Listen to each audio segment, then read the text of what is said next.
Welcome back. In this video, we will demonstrate how to make an advance payment to a vendor against a purchase order or any other commercial instrument. We've already created a purchase order, and now we will process the advance payment linked to it. The purchase order in question is PO number 84, issued to Abdul Latif Company. The payment terms defined in this PO are 50% advance and 50% upon delivery. The total value of the purchase order is $42,450, so an advance payment of $21,250 is required. We'll now proceed to make this payment using the Pay Money application. To begin, we navigate to the Pay Money module. Once inside, we add a new payment entry. The first step is to choose the payment account. This is the bank or cash account from which the funds will be paid. After selecting the payment account, the accounting period is automatically determined based on the payment date entered.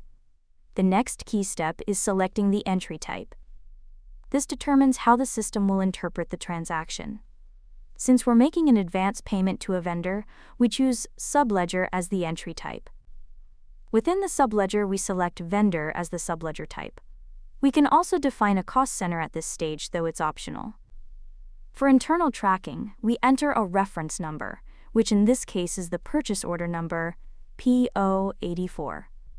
In the narration field, we note that this is an advance payment against EP0828. With the general payment details complete, we save the header information. Next, we add the vendor details. The system automatically identifies that we are making a payment to a vendor, and we proceed by selecting the vendor name, Abdul Latif Company. We enter the payment amount as $21,250, which corresponds to 50% of the PO value, and we may also mention this in the description for clarity. Once done, we save the line item. The system allows us to include multiple advance payments in a single entry, which is helpful when issuing payments to various vendors on the same date. For instance, let's say we are also making an advance payment to another vendor, Abduln Nasser Company, against PO number 80.